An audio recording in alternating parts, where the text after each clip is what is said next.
नमस्कार किसान साथियों। जुलाई का महीना एक ऐसा महीना होता है जिसमें सब्जी वर्गीय फसलें अगर किसान सही तरीके से लगाता है तो लाखों रुपए पर एकड़ कमा रहा होता है। लेकिन यहाँ पे ध्यान रखने योग्य बात ये होती है कि जुलाई के महीने में बारिश बहुत अच्छे से होती है, जिससे क्या होता है कि अगर खेत में जल भराव की समस्या हुई तो आपकी सब्जी वर्गीय फसल जो होती है वो सड़ जाती है, उसमें सही से उत्पादन नहीं मिलता है, जिससे आपको नुकसान भी बहुत हो रहा होता है। यही एक मेन कारण भी होता है जिससे आप लोग इस समय जो सब्जी वर्गीय फसलें लगाते हैं मार्केट में जाती है जब, तो उसके मार्केट प्राइस भी बहुत अच्छे मिल रहे होते हैं। किसान साथियों, जुलाई के महीने में आप लोग 25 जुलाई से लेके अगस्त तक कुछ ऐसी 5 से 7 सब्जी वर्गीय फसलें हैं जिनको अगर आप लोग लगाते हैं तो लाखों रुपए पर एकड़ कमा रहे होते हैं। आज इस वीडियो में हम बात करने वाले हैं कि 25 जुलाई से लेके अगस्त तक आप लोग कौन कौन सी सब्जी वर्गीय फसलें लगा सकते हैं, खेत को कैसे तैयार करना है, बारिश के जल से अपने खेत को कैसे बचाना है ताकि आपकी जो सब्जी वर्गीय फसलें हैं वो बहुत अच्छे से हरी भरी रहे और आपका उत्पादन भी बहुत अच्छा रहे और मार्केट से आपको प्राइस बहुत अच्छा मिल सके। तो नमस्कार किसान साथियों, आप सबका स्वागत है हमारे YouTube चैनल किसान वाला जंक्शन में। अगर आपने हमारे चैनल को अभी तक सब्सक्राइब नहीं किया है तो चैनल को सब्सक्राइब कर लें और दूसरे किसान साथियों के साथ ज्यादा से ज्यादा शेयर करें ताकि वो भी इस वीडियो को देखकर अपना लाभ उठा सकें। किसान साथियों, सबसे पहले बात कर लेते हैं कि अगर आप लोग अपनी सब्जी वर्गीय फसल जुलाई में लगाना चाहते हैं तो आप लोगों को खेत में कौन कौन सी सावधानियां रखनी है। तो सबसे पहले आपको खेत का चुनाव में सावधानी रखनी है। अगर आप लोग ऐसा कोई खेत का चुनाव करते हैं जिसमें जल भराव की समस्या है तो आप लोगों की जो सब्जी वर्गीय फसल होगी वो सही से नहीं चलेगी, जिससे आप लोग भारी नुकसान झेल सकते हैं। तो किसान साथियों, खेत का चुनाव करते समय आप लोगों को इस बात का ध्यान रखना है कि आप लोगों को ऐसा खेत चुनाव करना है जिसमें जल भराव की समस्या ना हो। अगर जल भराव की समस्या है तो उसमें आप लोगों को ऐसी व्यवस्था करनी होगी कि उसमें से जल जल्दी से जल्दी बाहर निकल सके, जिससे आपकी फसल में फंगस वाली प्रॉब्लम या फिर जड़ गलन वाली समस्या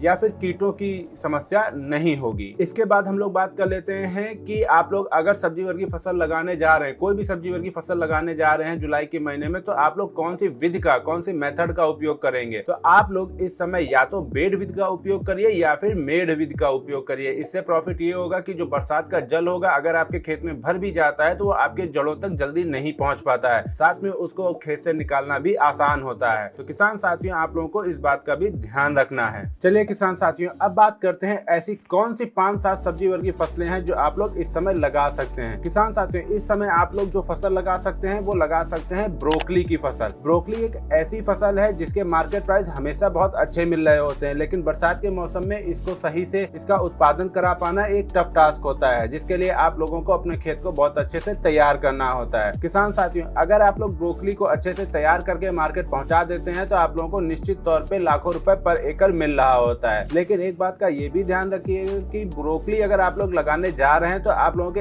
एरिया में ब्रोकली की कितनी खपत है। अगर आपके एरिया में खपत नहीं है तो आपके एरिया से कितनी दूरी पे मेट्रो स्टेशन वाले शहर हैं जहां पे आप लोग ब्रोकली को अच्छे से बेच सकते हैं। इसका एक बार रिसर्च जरूर कर लीजिएगा, फिर ब्रोकली लगाइएगा। अगर आप लोग ब्रोकली लगाते हैं तो आप लोग निश्चित तौर पे लाखों रुपए पर एकड़ के हिसाब से कमा रहे होते हैं। किसान साथियों, इसके बाद जो फसल आती है वो आती है आपकी फूल गोभी की फसल। इस समय आप लोग फूल गोभी की फसल 15 अगस्त से पहले पहले लगा सकते हैं। अगर आप लोग ऐसा करते हैं तो आप लोग निश्चित तौर पर लाखों रुपए पर एकड़ कमा रहे होते हैं। उसका रीजन ये होता है कि इस समय लगाई गई जो फूल गोभी होती है इनका उत्पादन कम होता है और साथ में बरसात की वजह से इसमें समस्याएं ज्यादा देखने को मिलती हैं, जिससे बहुत सारे किसान साथी होते हैं वो इसका उत्पादन सही नहीं ले पाते हैं। अगर आप लोग इसको ध्यान रखते हुए फूल गोभी की फसल का ध्यान रखते हैं और सही से उसका उत्पादन लेते हैं तो आप लोगों को बहुत अच्छा उत्पादन मिलने के साथ साथ मार्केट से प्राइस भी बहुत अच्छा मिल रहा होता है। लगभग आपको 40, 50, 100 रुपए तक मिल जा रहा होता है। तो किसान साथियों, इस समय आप लोग फूल गोभी की भी फसल लगा सकते हैं। फूल गोभी की फसल लगाते समय आप लोगों को इस बात का बहुत ज्यादा ध्यान रखना है कि आपके खेत में जल भराव की समस्या ना हो। आप लोग बेड विधि का भी उपयोग कर सकते हैं। साथ में आप लोग जब फूल गोभी की फसल लगाने जा रहे हैं तो आप लोगों को नर्सरी जो होगी वो मोटे स्टैम्प वाली को उपयोग करना है, ताकि आपकी जो फूल गोभी का स्टैम्प है, तना है, वो मोटा होगा तो उसमें फूल गोभी जो लगेगी वो अच्छी सुंदर सफेद लगेगी, जिससे आपको मार्केट से बहुत अच्छे प्राइस मिल जाएंगे। किसान साथियों, इसके बाद जो फसल आती है वो आती है आपकी शिमला मिर्च की फसल। इस समय आप लोग शिमला मिर्च की भी फसल लगा सकते हैं। किसान साथियों, इस समय की जो शिमला मिर्च की फसल लगाई जाती है जब ये तैयार होकर मार्केट में पहुंच रही होती है तो बहुत अच्छे मार्केट प्राइस मिल रहे होते हैं। साथ में इस समय की जो शिमला मिर्च लगाई जाती है इसका उत्पादन भी बहुत ज्यादा मात्रा में मिल रहा होता है, जिससे आप लोगों को लाखों रुपए पर एकड़ निश्चित तौर पे मिलता ही मिलता है। तो किसान साथियों, इस समय आप लोग शिमला मिर्च की भी फसल लगा सकते हैं। इससे पहले जो शिमला मिर्च की फसल लगाई गई थी उसमें उतना उत्पादन नहीं होता है, साथ में उसमें समस्याओं को भी बहुत ज्यादा देखा जा रहा होता है। तो आप लोग इस समय अगर शिमला मिर्च की फसल फसल लगाते हैं तो आप लोगों को एक बात का जरूर ध्यान रखना होगा, वो होगा कि इस समय की लगाई गई शिमला मिर्च की फसल और हरी मिर्च की फसल में लीफ कर्ल वायरस आ जाता है, जिससे आप लोगों की जो फसल होती है वो खराब होने लगती है। उसके लिए आप लोगों को समय समय पे स्प्रे शेड्यूल्स करने होते हैं। अगर आप लोग ऐसा करते हैं तो आप लोग निश्चित तौर पे शिमला मिर्च की फसल से भी बहुत अच्छा उत्पादन प्राप्त कर लेते हैं। तो किसान साथियों, इस समय आप लोग शिमला मिर्च की भी फसल लगा सकते हैं। किसान साथियों, इसके बाद जो फसल आती है वो आती है आपकी मूली की फसल। मूली की फसल एक ऐसी फसल है जो छोटी फसल होने के साथ साथ इसका पोटेंशियल बहुत अच्छा होता है। तो किसान साथियों, इस समय आप लोग मूली की फसल लगा सकते हैं। अगर आप लोग 25 जुलाई से पहले लगा रहे हैं तो आप लोग पालक पत्ता वाली फसल लगा सकते हैं। अगर 25 जुलाई के बाद में अगर आप लोग लगा रहे हैं तो कटुआ पत्ता वाली जो मूली आती है उसको लगा सकते हैं। इस समय जो पालक पत्ता वाली मूली की फसल होती है इसमें रूट मकोड़ की समस्या देखने को मिल सकती है। तो किसान साथियों, आप लोगों को इस बात का ध्यान रखना है कि अगर आप 25 तारीख से पहले 25 जुलाई से पहले लगाते हैं तो पालक पत्ता वाली लगानी है। अगर आप लोग 25 जुलाई के बाद लगा रहे हैं तो फिर आप लोगों को कटुआ पत्ता वाली मूली लगानी है, जिससे आप लोगों का उत्पादन भी अच्छा होगा और मार्केट भी आपको अच्छा प्राइस दे रहा होगा। क्योंकि इस समय जो 25 जुलाई के बाद में मूली लगाई जाएगी कटुआ पत्ता वाली, उसकी मूली के प्राइस अच्छे मिल रहे होते हैं। तो किसान साथियों, आप लोगों को इस बात का ध्यान रख के मूली की फसल लगानी होगी। किसान साथियों, इसके बाद जो फसल आती है वो आती है आपकी पालक की फसल। किसान साथियों, इस समय आप लोग पालक की फसल लगा सकते हैं। पालक की फसल एक ऐसी फसल होती है जिसमें लागत तो बहुत कम आती है, इसमें कुछ नहीं खास करना होता है, कुछ फंजीसाइड का उपयोग करना होता है और देसी खाद वगैरह का भी आप लोग अच्छे से उपयोग करते हो तो इसका उत्पादन बहुत अच्छा आता है। इस समय पालक की फसल जो लगाई जाती है इसकी लगभग 3 से 4 बार कटाई होती है, जिसकी वजह से आप लोग पर एकड़ लाखों रुपए कमा रहे होते। तो किसान साथियों, इस समय आप लोग पालक की फसल लगा सकते हैं। एक तो पालक की फसल छोटी फसल है जो कि बहुत जल्दी ही तैयार भी हो जाती है और खेत को भी जल्दी खाली कर देती है, जिससे आप लोगों को इसमें भी एक मुनाफा मिल रहा होता है। तो किसान साथियों, इस समय आप लोग पालक की फसल भी लगा सकते हैं। किसान साथियों, इसके बाद जो फसल आती है वो आती है हरा धनिया की फसल। किसान साथियों, इस समय आप लोग हरा धनिया की भी फसल लगा सकते हैं। इस समय मार्केट में हरा धनिया का जो मार्केट प्राइस चल रहा है वो लगभग 200 रुपए किलो चल रहा है। तो किसान साथियों, अगर आप लोग हरा धनिया लगाते हैं, एक छोटे एरिया में ही लगाते हैं, तो आप लोग हरा धनिया से भी लाखों रुपए पर एकड़ कमा सकते हैं। तो किसान साथियों, आप लोग हरा धनिया भी लगा सकते हैं। किसान साथियों, इस वीडियो में हमने आपको बताया है कि आप लोग 25 जुलाई से लेकर 15 अगस्त तक कौन कौन सी सब्जी वर्गीय फसलें लगा सकते हैं। अगर आप लोग इनमें से कोई भी एक या एक से ज्यादा सब्जी वर्गीय फसलें लगाते हैं और आप इसका सही से ध्यान रखते हैं तो इनका जो उत्पादन होगा बहुत शानदार होगा और आप लोग लाखों रुपए पर एकड़ कमा रहे होंगे। साथ में हमने आपको ये भी बताया है कि आप लोग जब खेत तैयार करने जा रहे होते हैं तो आप लोगों को खेत का कैसे चुनाव करना है और कौन सी विधि का उपयोग करना है, जिससे आप लोगों का उत्पादन भी बहुत अच्छा रहे और जल भराव की समस्या से आप लोगों की जो फसल को नुकसान होना है वो ना हो। किसान साथियों, इससे पहले मैंने आपके लिए एक वीडियो बना रखी है। अगर आप लोग धान की बिजाई कर रहे हैं या आप लोग अपनी धान की फसल में पहली खाद डालने जा रहे हैं तो उसमें कौन कौन सी खादें डालनी है, उसकी सही मात्रा क्या है और आप लोगों को किन किन बातों का ध्यान रखना चाहिए, उसके लिए मैंने एक वीडियो पहले ही बना रखी है। उसका लिंक मैं आपको डिस्क्रिप्शन में दे रहा हूँ। आप लोग उनको देख के अपनी धान की फसल में खाद सही से डाल सकते हैं, जिससे आप लोगों की धान की फसल का भी उत्पादन बहुत अच्छा और शानदार होगा।